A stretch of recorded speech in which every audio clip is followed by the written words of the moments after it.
Hello दोस्तों, आप सभी का स्वागत है अपने YouTube चैनल पे। दोस्तों आज से हम 2011 से लेकर 2023 तक में आए हुए सीटेट के 500 सेलेक्टेड प्रश्नों की श्रृंखला का पहला वीडियो लेकर आए हैं। इस वीडियो में कुल 20 प्रश्नों का डिस्कशन किया जाएगा। यदि वीडियो पसंद आए तो मेरे चैनल को लाइक शेयर और सब्सक्राइब कीजिएगा। पहला प्रश्न है, बच्चे की बुद्धि लब्धि 90 से 110 के मध्य में है तो वह बालक है। ऑप्शन ए है सामान्य बुद्धि, ऑप्शन बी है प्रखर बुद्धि, ऑप्शन सी है उत्कृष्ट बुद्धि और ऑप्शन डी है प्रतिभाशाली।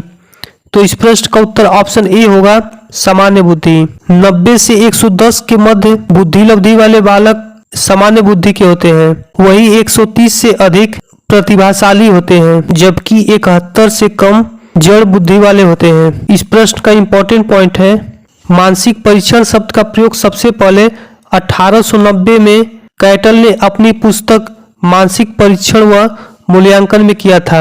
अगला पॉइंट है, 1905 ईस्वी में बीने ने अपने छात्र और सहयोगी साइमन के साथ मिलकर आधुनिक प्रकार का सबसे पहला सफल बुद्धि परीक्षण तैयार किया था। इसे बीने साइमन बुद्धि परीक्षण कहा जाता है। अगला पॉइंट है, बुद्धि लब्धि का संप्रत्यय या बुद्धि लब्धि का फार्मूला विलियम स्टर्न ने 1912 ईस्वी में दिया था। बुद्धि लब्धि का फार्मूला होता है मानसिक आयु बटे में वास्तविक आयु गुणे 100। अगला प्रश्न है, बच्चों के लिए निःशुल्क एवं अनिवार्य शिक्षा का अधिकार अधिनियम कितने वर्ष के बच्चों के लिए लागू है? 6 वर्ष से 14 वर्ष तक के बच्चों के लिए, 7 वर्ष से 13 वर्ष तक के बच्चों के लिए, 5 से 11 वर्ष तक के बच्चों के लिए या 6 से 12 वर्ष तक के बच्चों के लिए? तो इस प्रश्न का उत्तर होगा ऑप्शन ए 6 से 14 वर्ष तक के बच्चों के लिए। इंपॉर्टेंट पॉइंट है, सन 2002 में 86वां संविधान संशोधन करके अनुच्छेद 21A को जोड़ा गया, जिसमें 6 वर्ष से 14 वर्ष तक के बच्चों के लिए निःशुल्क एवं अनिवार्य शिक्षा की व्यवस्था की गई। यह 1 अप्रैल 2010 को जम्मू कश्मीर को छोड़कर भारत में लागू हुआ। अगला प्रश्न है, यदि एक बच्चे की मानसिक आयु 5 वर्ष है तथा वास्तविक आयु 4 वर्ष है तो उस बच्चे की बुद्धि लब्धि होगी। बुद्धि लब्धि का फार्मूला होता है मानसिक आयु बटे में वास्तविक आयु गुणे 100। तो मानसिक आयु है 5 वर्ष और वास्तविक आयु है 4 वर्ष और 100 से गुणा कर देंगे। 4 से 100 में भाग देंगे तो 25 बार भाग जाएगा और 25 में 5 से गुणा कर देंगे तो इस प्रश्न का उत्तर हो जाएगा ऑप्शन ए 125। अगला प्रश्न है, बालक का विकास होता है, ऑप्शन है सिर से पैर की ओर, पैर से सिर की ओर, दोनों ओर से या इनमें से कोई नहीं। तो इस प्रश्न का सही उत्तर होगा ऑप्शन ए सिर से पैर की ओर। विकास के क्रम में मस्तकाधोमुखी क्रम में विकास सिर से पैर की ओर होता है, अर्थात सबसे पहले बालक सिर पर नियंत्रण करता है, उसके बाद अपने पैरों पर नियंत्रण करता है। वही सामीप्यता क्रम में विकास केंद्र से बाहर की ओर होता है, अर्थात विकास सबसे पहले रीढ़ की हड्डी का विकास होगा, उसके बाद भुजाओं का, फिर हाथ की उंगलियों का। अगला प्रश्न है, गर्भ में सर्वप्रथम निर्माण होता है पैरों का, ऑप्शन बी सिर का, ऑप्शन सी धड़ का, ऑप्शन डी सभी का। तो इस प्रश्न का उत्तर होगा ऑप्शन बी गर्भ में सर्वप्रथम सिर का निर्माण होता है। अगला प्रश्न है, मानव विकास का प्रारंभ होता है पूर्व बाल्य अवस्था से, शैशवावस्था से, गर्भावस्था से या उत्तर बाल्यावस्था से? तो इस प्रश्न का सही उत्तर होगा ऑप्शन सी गर्भावस्था से।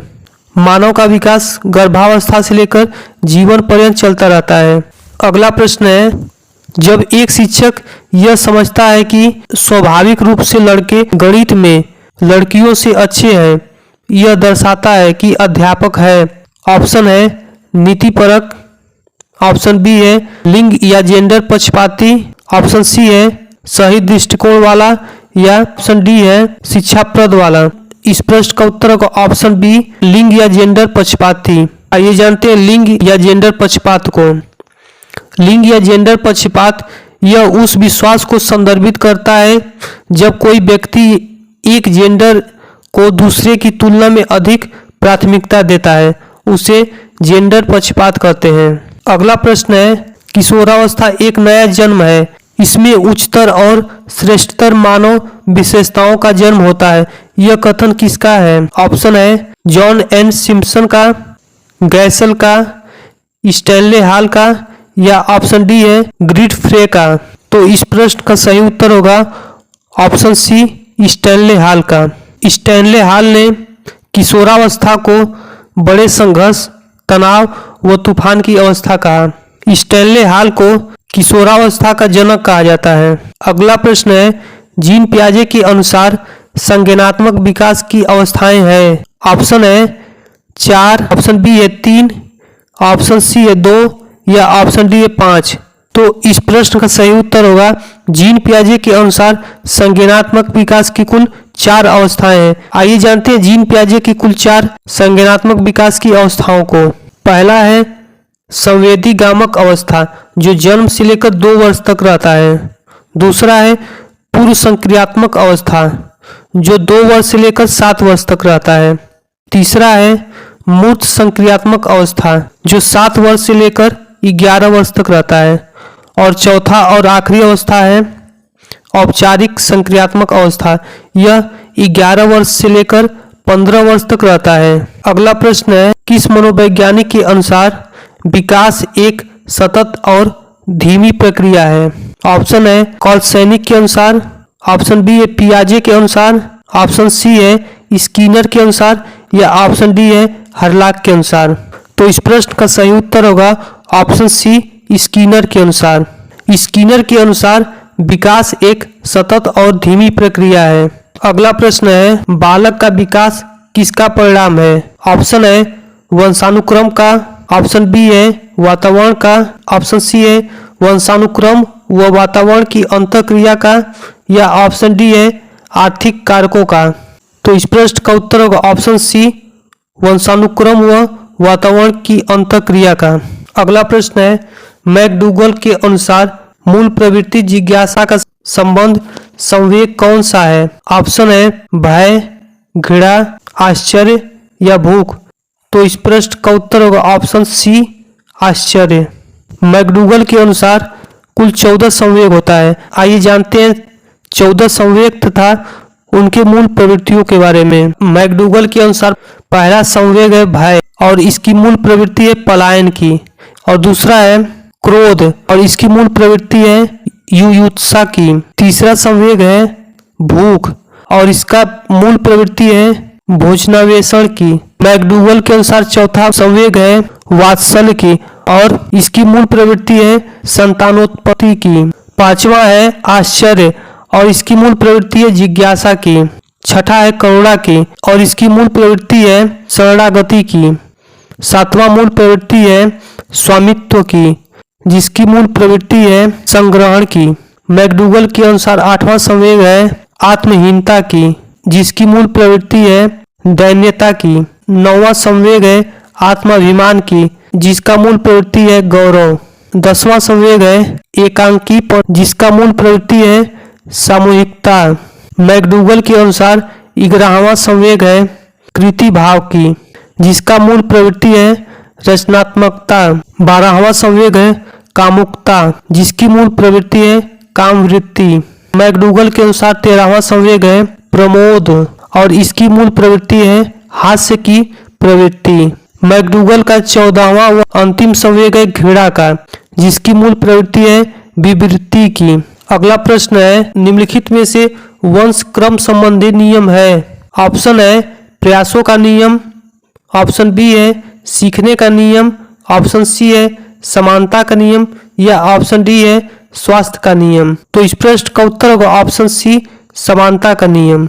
अगला प्रश्न है किसे किशोर मनोविज्ञान के पिता के नाम से भी जाना जाता है? ऑप्शन है स्टैनले हॉल को, ऑप्शन बी है गैरिसन को, ऑप्शन सी है गैसेल को, या ऑप्शन डी है थांडाइक को। तो इस प्रश्न का सही उत्तर होगा ऑप्शन ए स्टैनले हॉल को। स्टैनले हॉल को किशोरावस्था के पिता के रूप में जाना जाता है। स्टैनले हॉल ने किशोरावस्था को बड़े संघर्ष, तनाव व तूफान की अवस्था भी कहा था।